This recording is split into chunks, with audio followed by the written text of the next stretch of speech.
valid, okay? So if you just connected, go back, because there was a bit of an explanation about in general why we move with flow.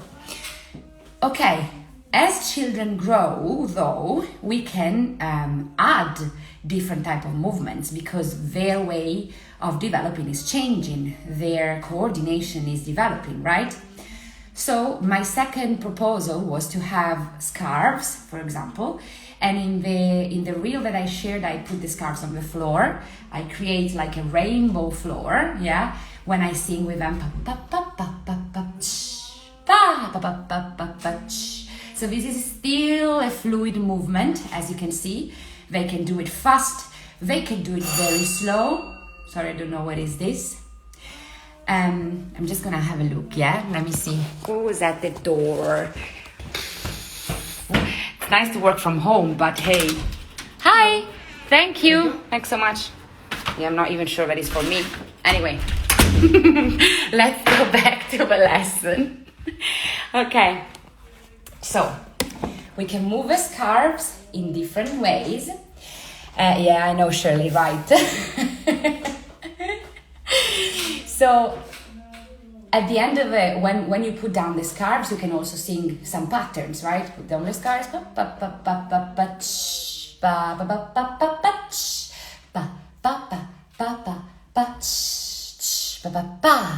and then you can sing. Take another scarf,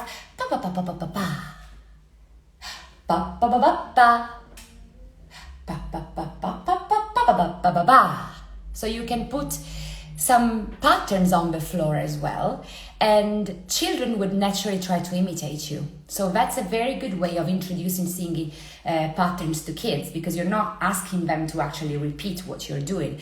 You're just playing by yourself. Like, oh, this is so cool. Let me sing a pattern to the floor. And they would just naturally repeat with you, or try to create their own one, okay? So perhaps you have a child on the other side of the room that is creating his own rainbow floor, and that is singing starting creating and improvising their own patterns. And that's totally fine.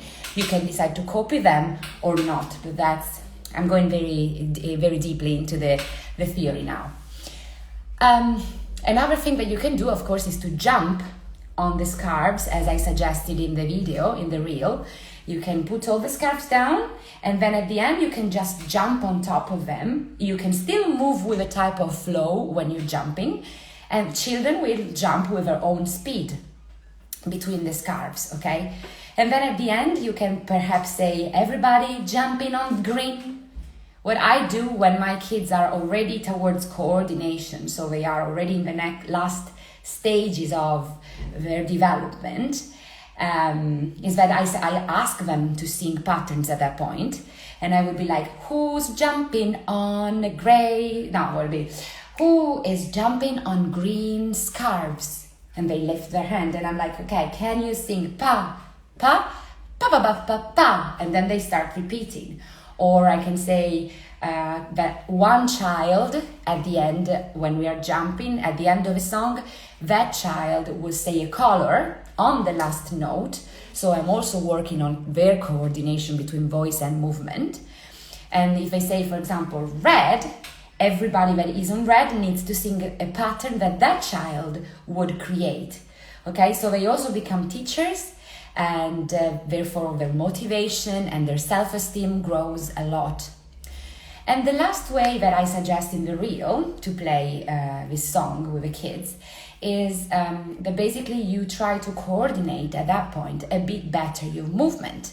So you have to be sure that children are already in the proper stage of preparatory ideation, which is called, this is the period, okay, that we're talking about, 0 to 5. I'm getting very specific with words now about Gordon's MLT.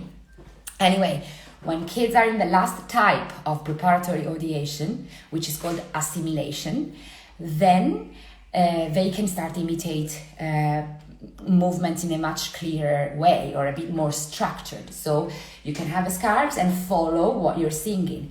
Pa, pa, pa, pa, pa, pa, ch, pa, pa, pa, pa, pa, pa, ch. They have to try to throw the scarves on the ch.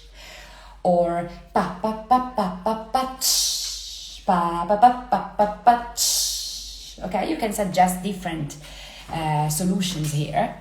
And when they are even more able to coordinate, so when they are definitely in coordination, when they are at least, but depends because the audiation develops not in relation to the age, but in relation to the experience that the children have. But let's say 6, 7 years old, 8 years old, then you can use body music with this song. Okay, so you can have ba ba ba ba ba ba ch, and they high five with high 10 actually with a friend. Ba ba ba ba ba ba ch, ba ba ba ba ba ba ch. And they can do it walking around the room freely. They could do ba ba ba ba ba ba ch, ba ba ba ba ba ba ch. Okay, and then you can create different types of body music. Ba ba ba ba ba ba ch, ba ba ba ba ba ba ch. Or you can make different circles, concentric circles, and you can have children that are playing together. Ba ba ba ba ba ba, and then perhaps they jump. Ba, ba, ba, ba, ba, ba, so they all meet together. But here we're getting into what I call body music for children, which is another thing that I will talk about next week. So today we stop on the stage 3 to 5. Okay, so do you have any questions about the steps of coordination in children that are 3 to 5? In my experience, it's literally the most important moment for their musical development.